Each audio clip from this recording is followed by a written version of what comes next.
Hello and welcome. I'm Sandra Pollock, and I am delighted that you've joined us today. I will be talking about, or we will be talking about a topic which is rather close to home. You can see already my special guest, Keisha Adair Swaby, and I will introduce Keisha in a moment. Because she has so much to share. But a little bit about me and why I'm doing this. Some of you may know I'm a leadership EDI, Equality, Diversity and Inclusion consultant. I'm also a, I was looking for the word multi, but in other words, I've also run several companies in a part of what I do, and I do a variety of various things, both in the community, but in the corporate field. And it's so one of the many things I do is to introduce people that I meet around the place and get them to share their passion, their interests, and that sort of thing. So hence we have Keisha here today. So Keisha is an author. We'll be talking about her book, and it's her book that really spurred this webinar. We'll be talking about her book. Keisha is an author, a radio presenter, and a dyslexia campaigner. And I know that she does lots of other things as well that she's not listed there. But we'll get to explain how this all came about. Keisha, welcome. It's great to have you here. Thank you so much, Sandra. Thanks for the introduction. And welcome to everyone. I see someone just joined recently, and also Crystal's Leanne. there. Hi, Leanne. Leanne.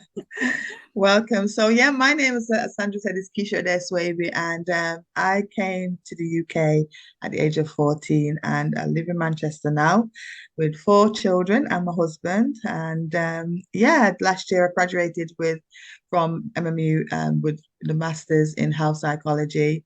And previous to that, I did my degree for that. Yeah, that's just me in a nutshell. Yeah, wonderful. So we met, Keisha, in October this year, didn't we? Yes, it was. Yes. Yeah. We were panelists. Well, I had the honor of chairing the panel. You were one of the panelists for an Black History Month event, wasn't it? Yeah. And I met you. I'm going to show off. I have her book already. If you can see it, you probably can't see it because I've got a shadow on, but there you can just about see it there. And your book is Empowering Dyslexics. Now, I have to put my hand up because I have suffered myself with, I wouldn't even say suffer now, I say have the gift of dyslexia. Yeah. And I have had it for well, all of my life, but we didn't know what it was. And what interests me about you and the work that you do is that you wrote about it and you bravely talk about it. And I will be honest, I didn't want people to know. And I know we have Leanne on the line as well. I know Leanne also has dyslexia. Crystal, I'll get you to talk about where you are, Crystal and Leanne, later on. But what struck me about you, Keisha, was your bravery. Yeah. Yes. So tell us about your journey. Yeah, so I was one of those who were undiagnosed for a very long time. I mean, I touched a little bit about coming from Jamaica at the age of 14 and coming to the UK, and all those times gone through college, I've gone through school, I've gone through the workplace, and none of that was identified until I left my work in 2016. I was working in the corporate world, spent 17 years in there. I was working for local government at the time. That was the last job, 12 years in that role. And all the way through, there was just certain challenges, Sandra, that I was having, and I just didn't know what it was. You know, I had a friend called Valerie, and she always say, I always hear the word dyslexia, but I didn't really know, and I didn't associate it with myself because I didn't think that it was something that I had. And we'll go a little bit more deeper in the story later on, but it's just so much to unpack about this and how it came about and why I did what I did with the book and everything else. So yeah, that's just a little bit snippet there. Yeah. So I'm making the assumption that like me, as a child, my mother used to sit us down as a child and force us to read. And I couldn't, not that I couldn't read, sometimes I'd know a word, but the brain couldn't get me to the point where I could pronounce that word. Have you suffered with sort of things like that, for Yes, example? definitely, because along with everything else that's going on with my dyslexia, dyspraxia, and ADHD is thrown in there, I also have a slight speech impediment. So I do struggle with pronouncing certain words. And when I speak, a lot of people don't know and don't notice it, but I noticed it a lot more when I was doing the recording for my book, the Mhm. audio. I was Yeah. like, oh, wow, I didn't, and I learned a lot just by doing that exercise. Mhm. But yeah, one of the worst things you can ask someone who is dyslexic is to read out aloud, read in front of people, because it's that embarrassment factor where we're so embarrassed about the way we sound, the way we won't be able to pronounce the words, or we don't know what word it is, full stop. Yeah. So yeah, reading out has always been a thing for me. Whilst I love reading and I enjoy it, but it was a struggle earlier on. Yeah. So in your career, so tell us a little bit about your life journey or career Yeah. journey. How did some of these experiences present themselves, and what were the challenges that they created? Yeah, so going back to school now, when I came from the UK at 14, I started in the school system, and I was just close to my GCSE. However, what was being taught in school, I just didn't understand any of it because I came from Jamaica, and completely different curriculum, completely different subjects that were being taught, different languages as well. And school for me was a massive struggle. So I left school without a single GCSE. I didn't do very well in school, Mm. I really, it was an embarrassing time for me when it happened. However, I didn't let that stop me. So I've progressed along, and when I came to Manchester to live, I was determined to achieve my GCSE language. So I put myself through college to do that and achieved it. Then I went into the corporate world. My first job was with the GMB, which is the union in the UK here, and spent 5 years with them, working with them. But however, in that role, there's certain things that was kept popping up, mistakes will be made in my work. I Mhm. wasn't noticing attention to detail on certain things because being dyslexic, I have great attention to detail with other people's work. However, not within mine. I would spot an error anywhere in somebody else's work, but because I've been looking at the same document, same information over and over again, I won't spot it. So yeah, challenges are, certain things, organizing myself in the workplace, my inbox, we used to be like trillions of emails all over the place. And because we suffer from overwhelm, so we procrastinate as well because you're so overwhelmed with the task itself, you don't know where to start, you don't know what to do. So I used to put off a lot of tasks off in the office in my role, and I used to do a lot of events. So I used to be last minute doing the event stuff, the preparation, because I just need that support and that help with it. So it presented itself even with driving, directions, it presented itself all through my life, really. So tell us about your driving, because I know we talked about that Yes, before. so along with this dyslexia, I also have dyspraxia. Dyspraxia is a coordination disorder, some people may call it DCD.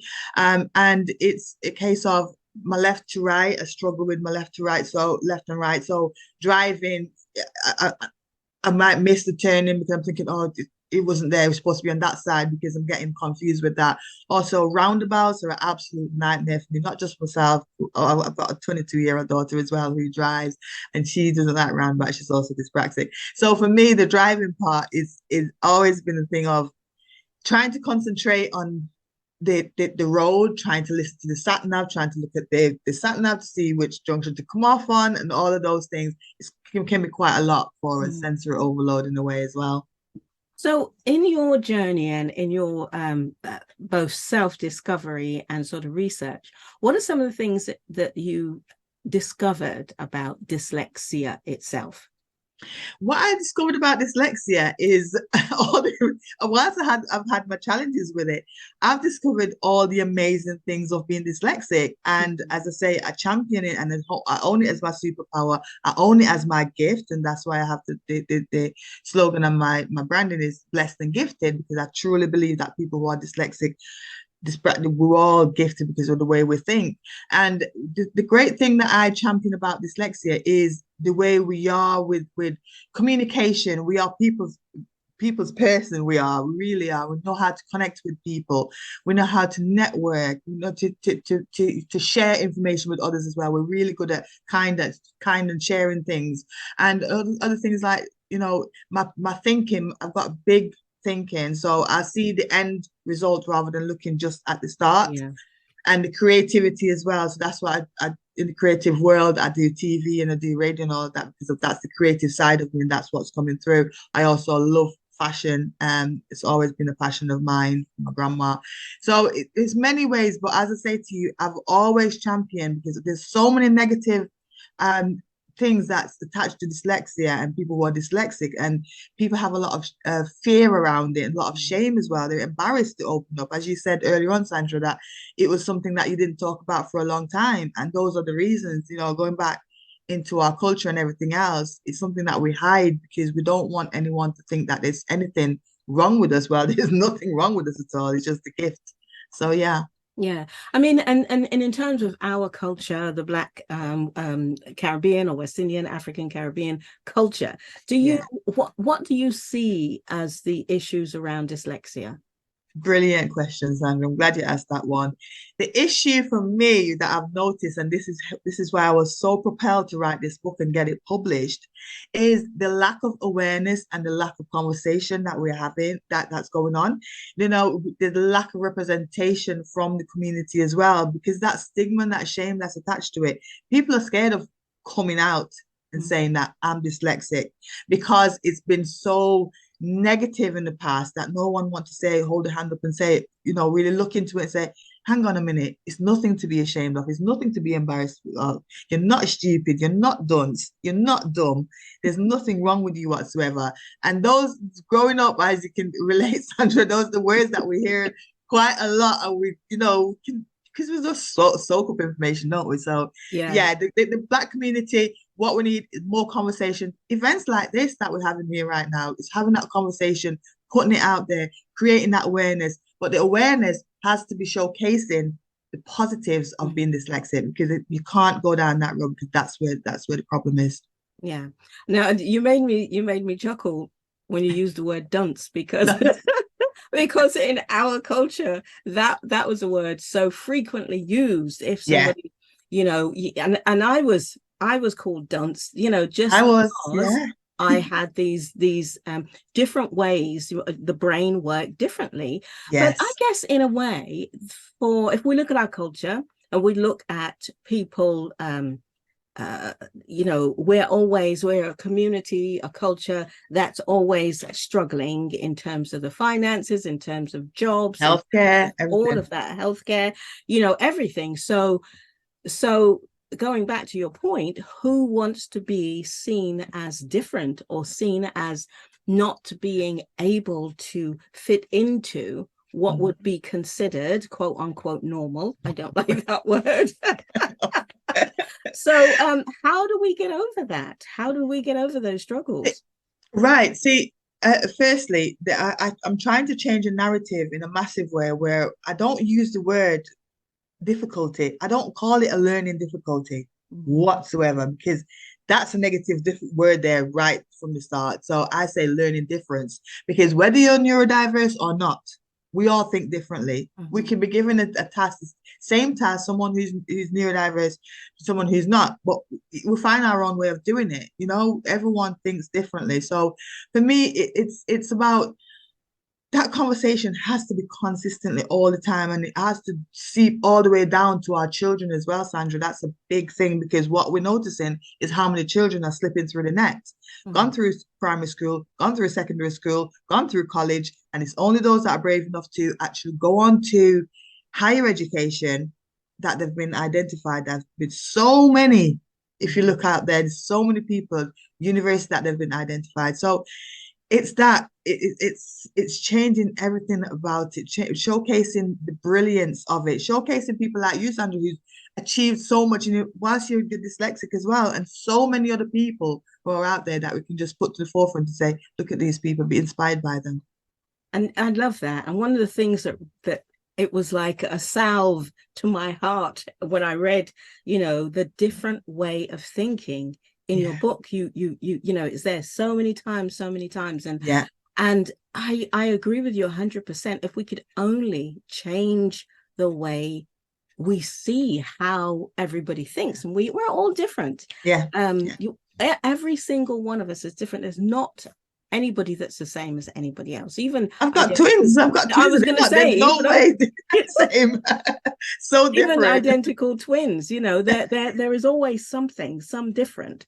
Yeah. And it's important that we begin this conversation about it's just a different way of learning, a different way of thinking. Yeah. So in your book, you talk also about the fact that that you found out that it's hereditary, it's passed Yes. down. Talk to us about that. Yeah, definitely. Because as it go back to my childhood, because I know a lot started there is when I was growing up, my great granddad, he wasn't able to read all right at all. But you couldn't fool him when it comes to anything or mental arithmetic or knowing information and knowledge and understanding of things. He was so clever. And then I saw the same thing happening with my dad, where my dad, he wasn't interested in school, it was had a fear of learning and all those things. But I see, my dad is so clever. I saw it there again. And then my mum is the same. So somewhere along the line there, I've got it. I've got it from them, and I am grateful for the gift. And I've also passed it on to my children because I like sharing. You're such a generous person.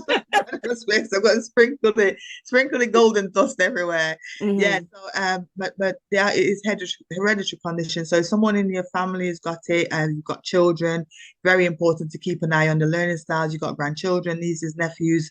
Pay attention to the learning styles and how they understand things and what the challenges is that they may be having or the things that they're excelling at. That's a massive thing there as well because, Mm-hmm. as you know, they're quite creative. So if they're leading down the creative side and they're struggling with the other little things, other things can be going on underneath. So yeah, yeah. So you mentioned that that your children also have this gift. Yeah. So I mean, how as a parent have you sort of dealt with that?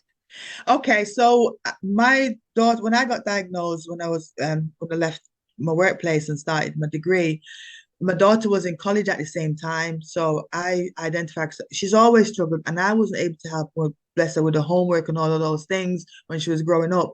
And when I approached the school, her college, sorry, they said they can't do anything because she's leaving. She's leaving in the next few weeks. She was leaving. Same story with myself. And then I kind of encourage her, you're going to university now, it's worth investigating because I have it and know it's registry. And then it happened, my twin girl kept noticing certain things every day. Sandra, she was coming home with a note from school saying that she's had an accident, she's bumped into something, she's fallen over. So much was going on with her. I said to my husband, something's not right here. I'm pretty sure there's something going on with Alexa. And I went to, first of all, I contacted the school and made had a meeting with her teachers and met with Senko as well, which really helped me because the person who's Senko also has children who are neurodiverse. So he totally understood what I was talking about. And it took 2 years of me advocating for meetings with the school, going to see occupational therapists, school nurse, and all of that. And after 2 years, she was diagnosed as well. So those two have been diagnosed, and then But yeah. 2 years is a long time. It is. It is a lot. It's longer now, Sandra, because what's happened with the COVID backlog right now for CAMS. My son's been on the list for over a year now, probably a year and a half now, and still not. Oh, you've just dropped out. I can't hear you. Oh, you've muted yourself. Accidentally muted myself. Yeah, so the CAMS waiting list and for SEND is really, really bad at the moment in schools. Yeah, I love your book because you've got lots of tips and advice and information for parents and even for aunties and uncles and Yeah. look around you. What about the workplace? Oh, brilliant. The workplace. Oh, there's so much because there's something called access to work, which dyslexia, dyspraxia, and all those have been classed as a disability.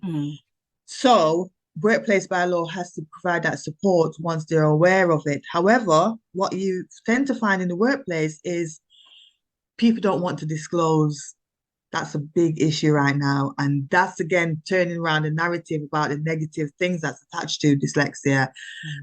People don't want to disclose. So it's hard really because I was in that situation. I didn't know that I had dyslexia. So my workplace didn't investigate either. So we didn't know what I had. So they couldn't support me in any way.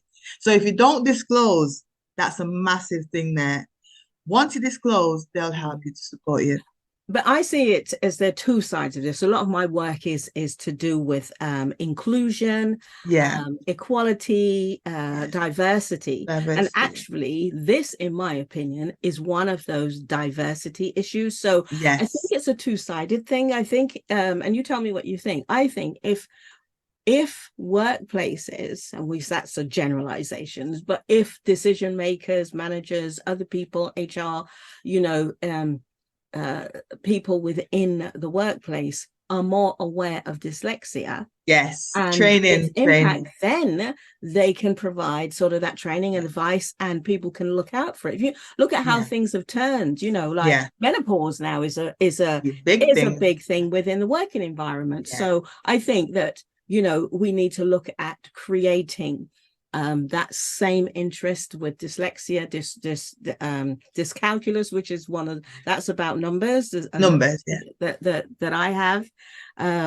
So we need to, what's your advice on that side of things? Workplace is a big thing because the managers, team leaders, all of them, it's about the awareness. And if the workplace was inclusive, where we didn't have to have this thing where we have to provide adjustments for people who are neurodiverse, the workplace should be inclusive for everyone in a way, regardless of your learning styles or whatever. Everything should be inclusive in that way, because it shouldn't be, we wouldn't be having this conversation now if everything was in the schools and the education system, everything was inclusive in a way with for everyone, regardless.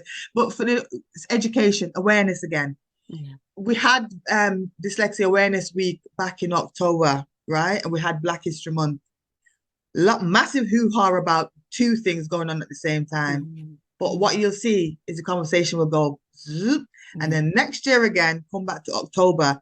Whoa, everybody's talking about neurodiversity and everyone's talking about Dyslexia Awareness Week and everything. But those conversations has to continue all the time, because you're not just dyslexic for a month or a week. That's true. Dyslexic everyday life. That's true. It's all everyday life. So you can't just be hoo-haing about it, thinking, oh, I'm going to be supporting my employees in that way, whatever. But you drop it, or you're not getting the training that you need to understand and identify. Because without you having an understanding of what that person may be going through, you may not have it yourself. But equip yourself with that knowledge and understanding of how to support them as well. Not just getting a diagnosis, what supports there are available for them.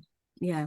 So, tell us about the things that you are doing as you are a campaigner and advocate. What are some of the things that you're involved with?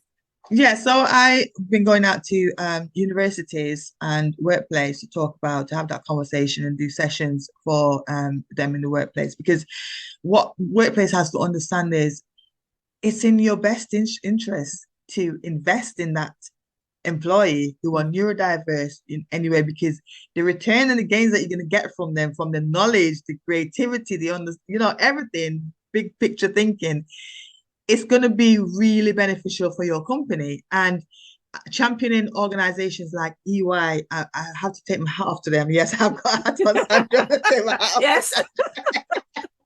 I take my hat off in there. I have to drop that one in there. Take my hat off to them, because you know what they've been doing?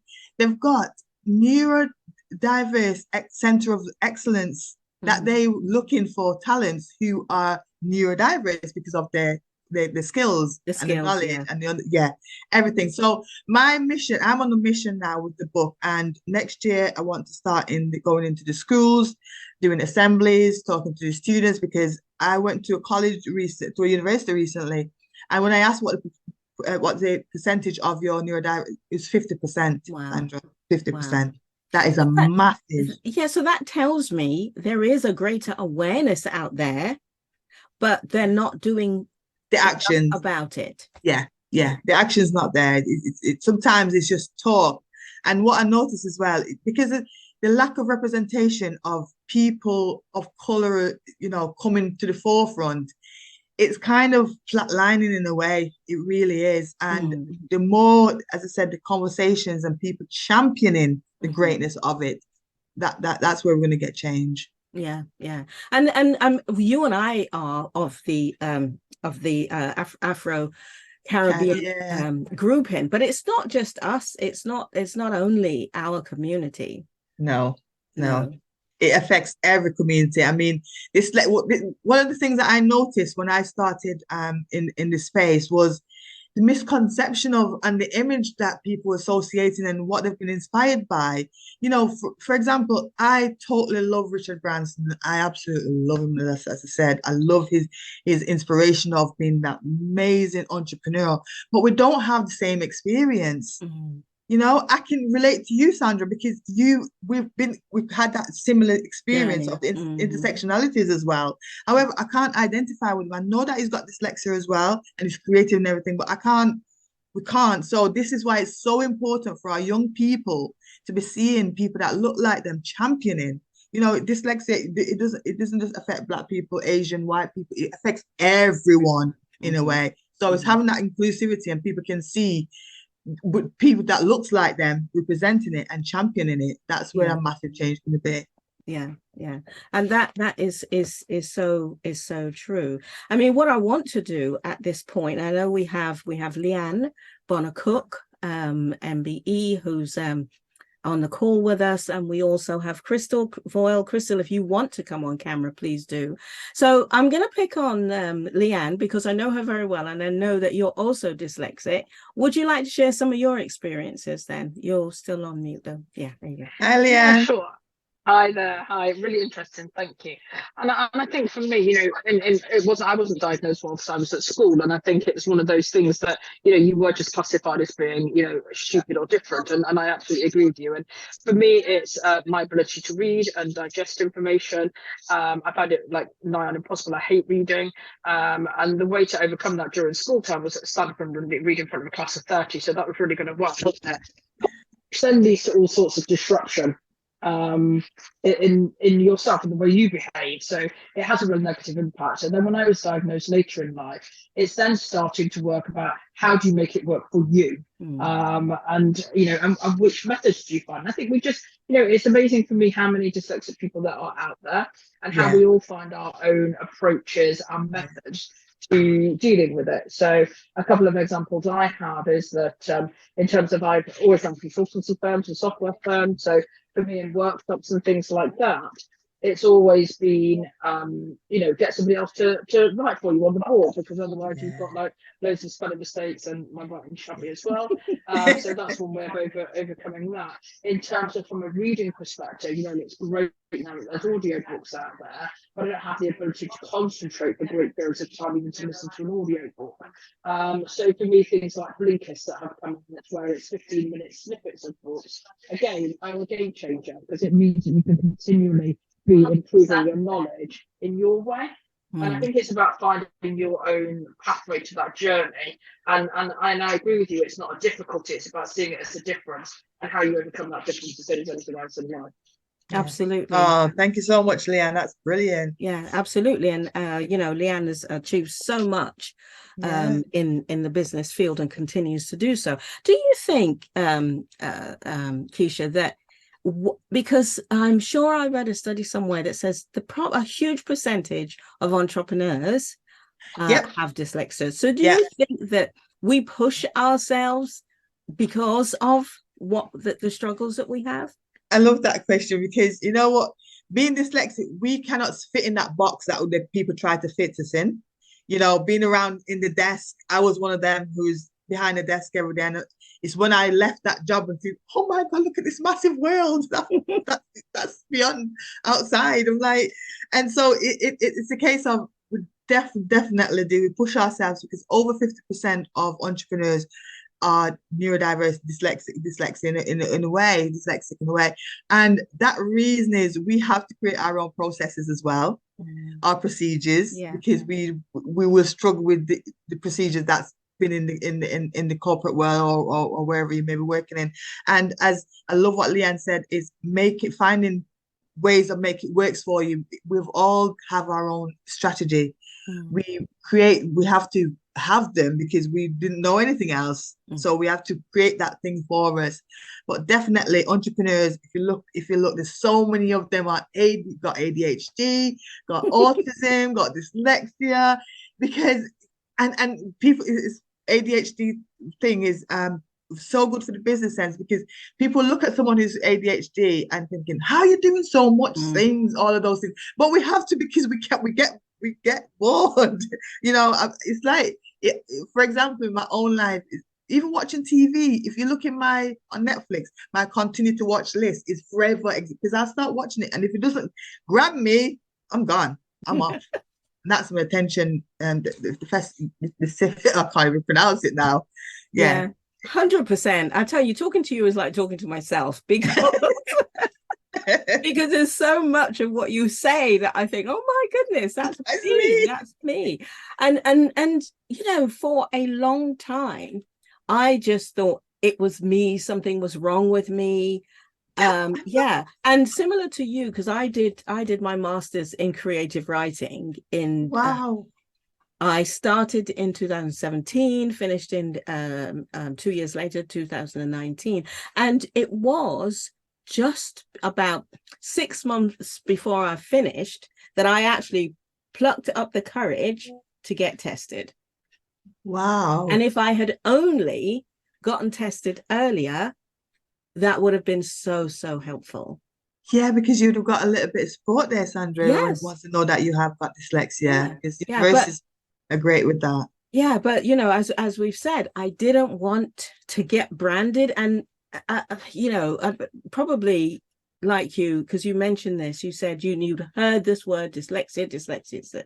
Number one, I thought, well, it probably isn't me. It's somebody else. That was me. That's me. It's not me. It's somebody else that's got a lot more issues, that sort of stuff. That's the one thing. And then going back to, I didn't want to get tested because I was afraid that it would say yes, and then I would be branded, and I didn't want labeled labeled. Absolutely, I didn't want anybody else to know.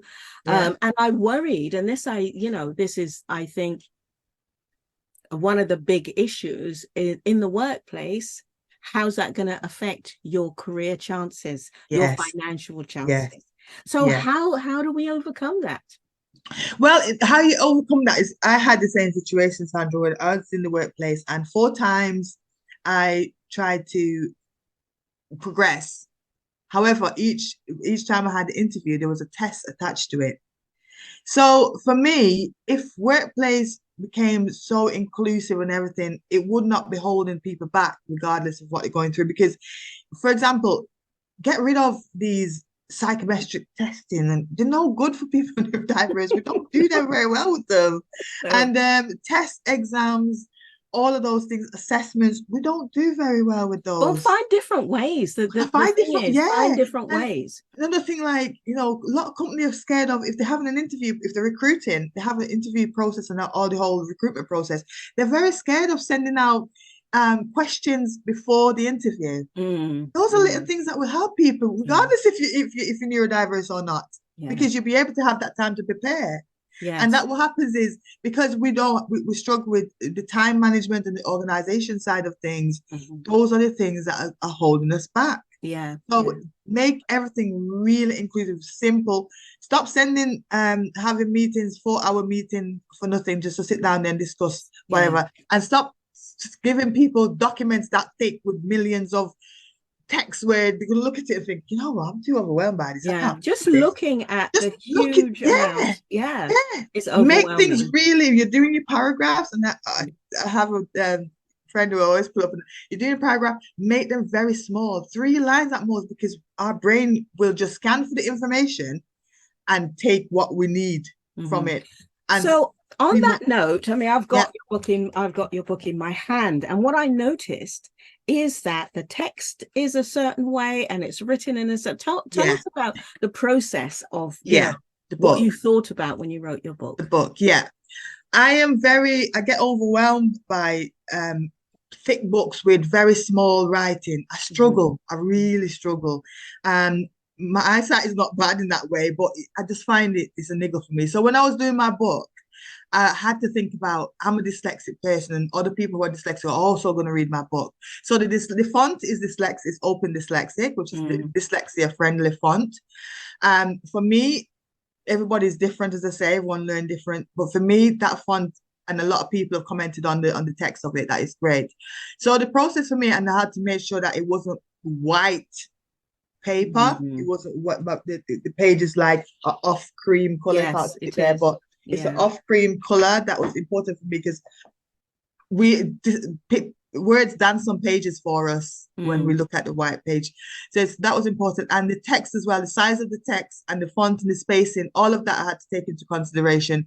And the book is around, I think it's around 35,000. It's not that thick, so I didn't want it to be too overwhelming. And another thing I did as well, I made some of the chapters really snippet, short and sweet. Yeah. Short and sweet, straight to it, read what you want and then go. And it's a book where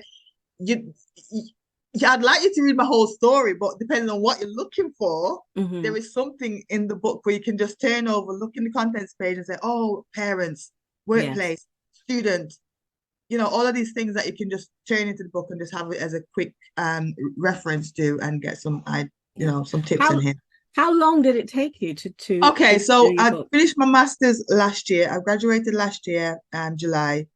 The book came out March this year for the Dyslexia show. So I was writing it all the way through my master's and lockdown, 2 years. Right. Yeah. So you've done very, very well indeed. As soon as I got diagnosed at university the last few weeks, I started, I saw that a book is needed for this. I need to tell my story. I need to help others. What's your hope then for the book?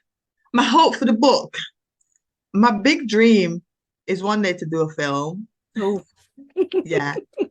Or a documentary, something. I really want to do something for the screen, for dyslexia, to kind of create more awareness as well. But the mission for me for the book is to have a copy in every household, because as I said, it's a book for everyone, where it doesn't matter if you're neurodiverse or not, because I'm telling you a story as well.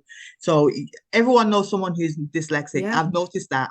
Yeah. And statistics are saying 1 in 5. It's not 1 in 5. I don't think that it's 1 in 2.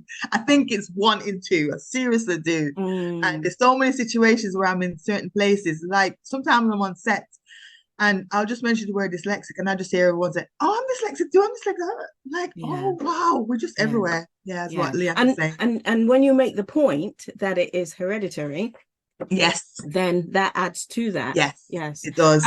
Actually, I was talking to one of my cousins, my first cousin, this week, and I was talking about your book and my own discoveries. And as we reflect back, like you did, you talked about your dad and your granddad, and as we reflect back, we look at our parents, because our mothers or sisters. And we look back to all that they've achieved and how amazing they were and how they did things. Yes. And I'm thinking, I wonder if.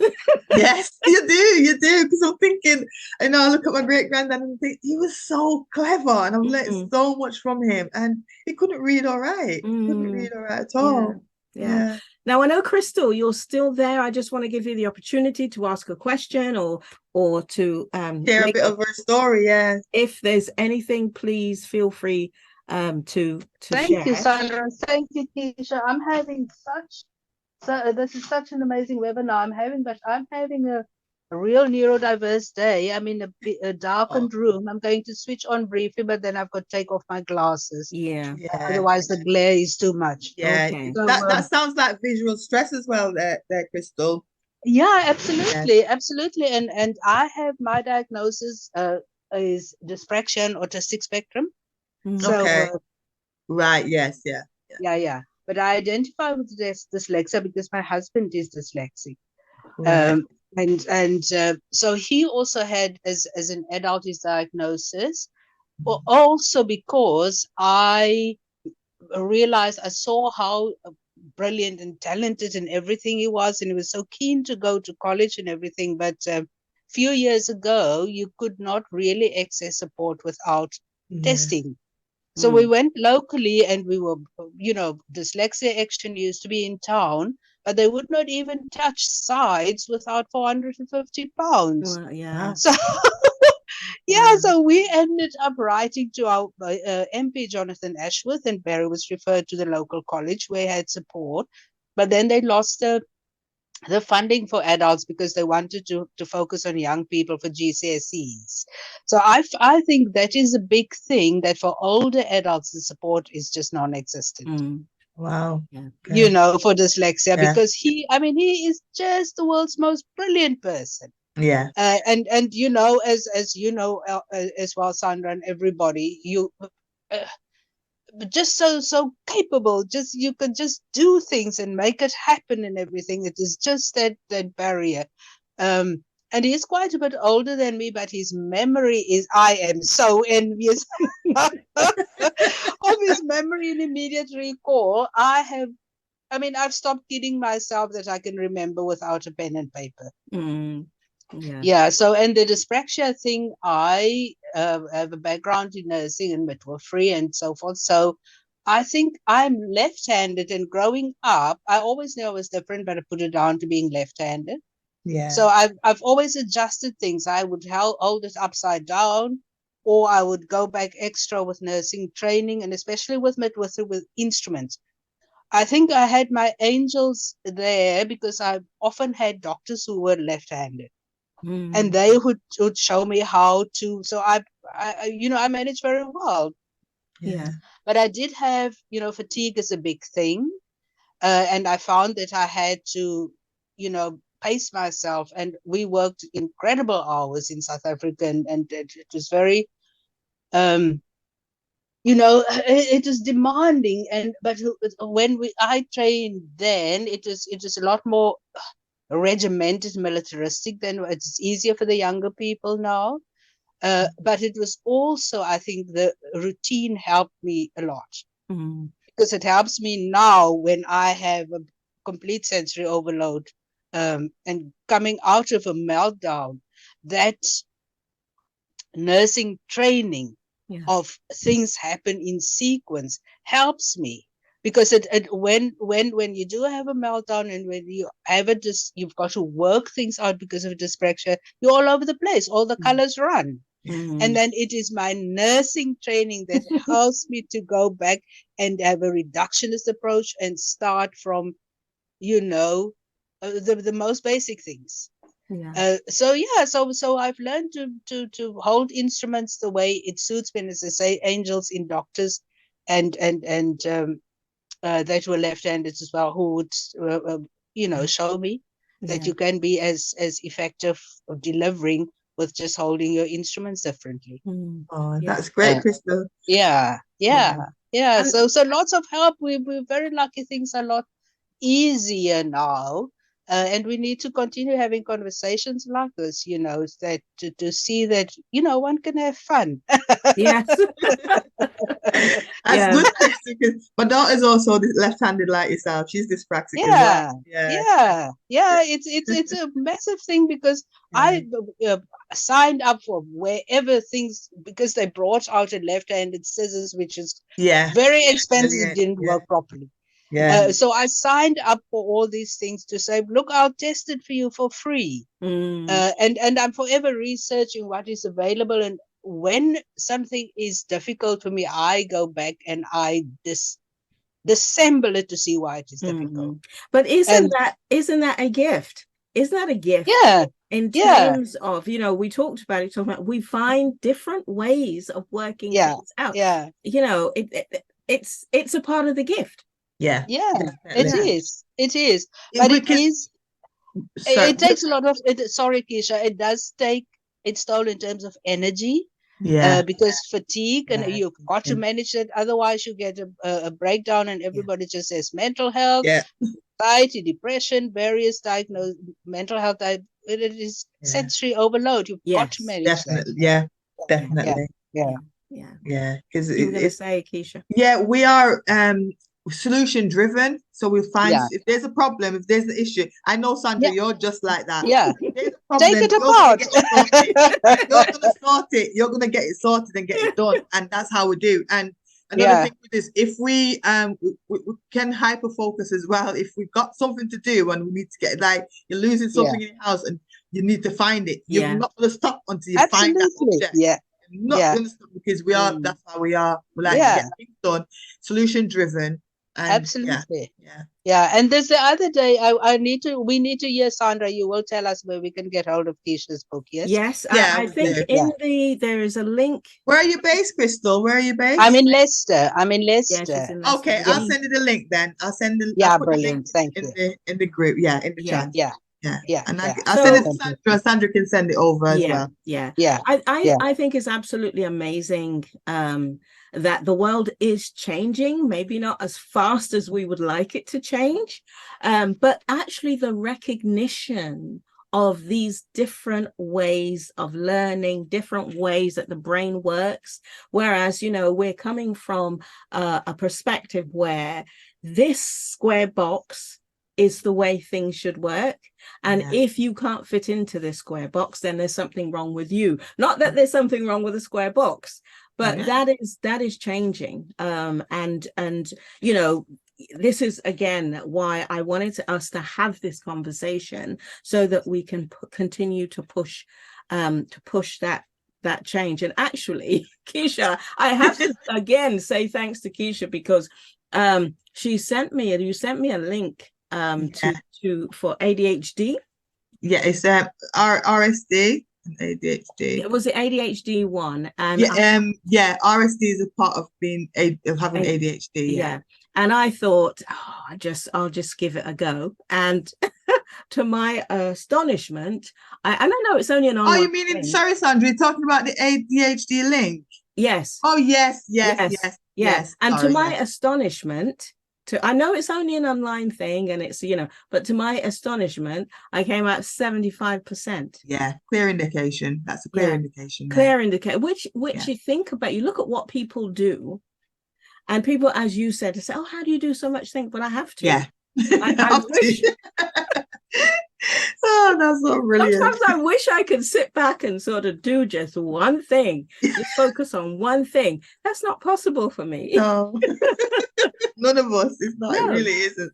No, but it's a part of the gifting. We get highly stimulated. You know, when we have to have that thing going on. You know, having so many irons in the fire. But that's how we do. That's how we roll. Yeah. That's how we are. So okay, so what would you like if you had the opportunity to speak to sort of anybody? Maybe let's focus on decision makers. So within organizations first, what would be your word to them? What would you like them to? Organizations is what I'd say to them: pay attention to your employees. Because when I was in the workplace, I had special measures and all of those things put on me because of all the errors and stuff that I was doing, Sandra. So, you know, I had to do a task list to show where my time is going, because I'm taking so long doing certain tasks that they had to be, auditing my minutes and my time. So if they had in my workplace, if they had investigated or dig a little bit deeper to see why there has to be something, because if there's something going on, there's something deeper that's causing that issue. It's fine. It's trying to identify with that employee and working with them, having a workplace which is totally inclusive, regardless of who you have in those seats in your office. Totally inclusive. Everything is done in the way that is so simplified. You know, email, sending emails with so much text, just putting bullet points, so much easier. Condensing information, short summaries. You don't need to give them all that information. You just need to give them the key information to avoid overwhelm. So it's understanding your employees and trying to create that atmosphere and environment of people. It's okay. It's fine, and others within the college, within the environment, the office, they understand as well. So they don't have to be thinking, oh, so why should she be treated differently like that? For that, they understand the logistics and they understand the challenges and everything and the greatness of being dyslexic, and understand that your employee who are dyslexic, you need to be giving them tasks that's going to bring out the best in them, that's going to showcase their skills and talents. Don't be giving them someone who don't really like doing paperwork or anything like that. take that creative side, give them the creative jobs. They need to create flyers, or they need to do articles, or they need to do posters or whatever. Find that creative thing that they're good at and give that to them. Don't be wasting their time on giving them stuff that's going to take 1 million hours to do it, and it's not going to get done. It's not going to be done to the best of their abilities either, because that's not where the bag is. That's not where the So a lot of this, if in my view, is down to educating, awareness and education. Educating our organizations, our managers, our people, both sides really. And you keep saying it, it's about inclusion, isn't it? Inclusion, all about inclusion. Yeah. So whilst you were saying, you were talking about that, what was coming to me though, and I know people will say, well, it's just too much work. It means that they have to change and they have to take time. They have to. Yeah. What are your thoughts? They have to change, because if they don't change or move with the times, they're going to be left behind. Because if there's organizations already out there scouting talents who are neurodiverse, what do you think that's going to happen? Because they are thinking of the future, and that's the future thinking. So if they're the inventors, the people who are sculptors, artists, actresses, so many, because that creativity, that they have in there and put it out there. So it's understanding the benefits of having people who are neurodiverse in the workplace. It just comes down to that, and be grateful that you have them. Yeah. So where can people find you? Okay, people can find me on LinkedIn, which is Keisha Adair Swaby. I use LinkedIn quite a lot more for the work that I do in a professional way. I do use other social media as well, like Facebook and a little bit of Instagram, also. Don't really use Twitter too much. So they can find me. The best place is LinkedIn, really. Yeah. And you've put a link in the chat box. Yeah. But where can they, if they wanted to get a copy of the book, what's the best way to I have a website. I sell my books through my website, and it is sold on other platforms. However, I think that platform that I sold on is for people who are far away and don't want the postage is they'll take care of all of that as well. So it's got that international hook on it. But just hook me up on LinkedIn, and I'm happy to send the link. The link is on my page as well. It's on my Instagram. The link that takes you straight to my website, tell you a lot more about me and also about the book. Yeah.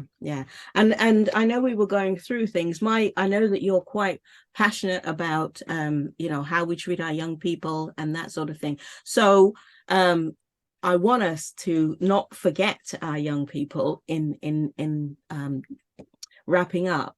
What would you first of all, what would you say to parents? I know I asked this question. What's one thing that a parent can do? But then also, they say you should never ask two questions at the same time. But hey, that's fine. I won't remember the second one. The first one is talking to parents, and the second one is talking to young people who may feel that they are struggling. They may be neurodiverse in some way. Yeah, the first thing that young people, and I know this is an issue that we can have with young people, because when they're going in that teenage years, that they don't tend to talk much anymore.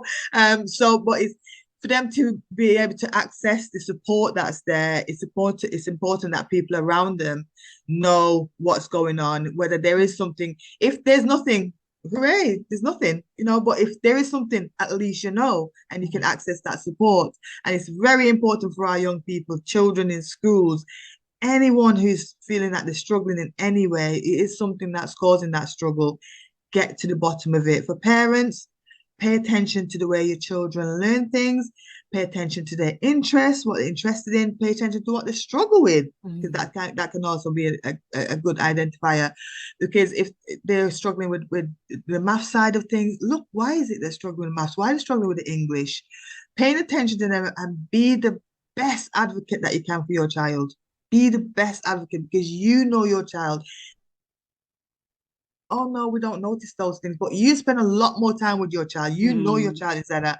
And school, some of them will say that, because there's a massive thing where the costings in regards to diagnosis, getting the assessment, getting the support, you are going to have to kick down a few doors. I'm telling you straight up, take it from me. And if I was the parent I am and know what I need to do, my children will still be there not getting the intervention in the classroom. She now has ear defenders that she can wear in the classroom to cut out the noise, to keep her focus on what she's doing in the class. She has little things where she get up and she's given time to walk around the classroom to regulate herself and get back, and not giving a task that's going to be so complicated. Give her clear instructions and sit her down and give her extra support in the class. And have a TA in there that helps the children to understand. So as a parent, be prepared that you're going to have a fight, but do not ignore anything that your child's going through, because I don't want us to be like the Keishas and the Sandras who have gone through it, and the Leanne and Crystal's husband, who were all late diagnosis. I think, and I know you do, because we've had this conversation. If I'd been diagnosed before, I probably would have done even more. Yes. So this has been an absolutely great conversation, and I think I agree with Crystal that we need to talk more about this. So I'm hoping that we'll get an opportunity to do that some other time. This is recorded, and it is going to be shared obviously on our website, and Keisha, you will have a link to that as well. But I just want to say a huge thank you for a couple of things. First and foremost, for being brave enough to write this book. This is I know. This is absolutely another thing, Sandra, what you've noticed in the representation side of things as well. How many Black authors can you find that's written book on dyslexia? Go in the library. Mine's in the library. Well, it's all in Manchester. It's in every library in Manchester, in my area. But go in the library, and Asha, shout out to Asha. She was the first one that I know that was brave enough to do one on the cultural perspective. And I've not seen any other things, so it's been a massive thing and then there's Black Brilliant and Dyslexic as well that came out, which I'm also a co-author in, that came out this year, but there isn't anything. So again, a huge thank you, because although we've shared all the things, it helped me feel less alone in my journey. That's amazing. So I really appreciate that. Thank you for coming and sharing a part of your story and your journey, and some of your challenges, and thank you for being so open and honest about your journey. And we wish you the very, very best. And obviously, I'm here if we can help you in any way to champion the work that you're doing and the campaign that you're running to make changes. Thank you and so bring much. More recognition. So love you lot. So you. we are gonna close there. Keisha, do you just hold on? You just stay on for the moment. But thank you, Crystal. Thank you, Leanne. And I know this will be going out there, so everyone who sees this as a playback, thank you as well. So love and light. Thank you very much for joining us today. Thank you, Thanks, Sandra. guys. Thanks, Crystal. It was great. Thank you. Bye.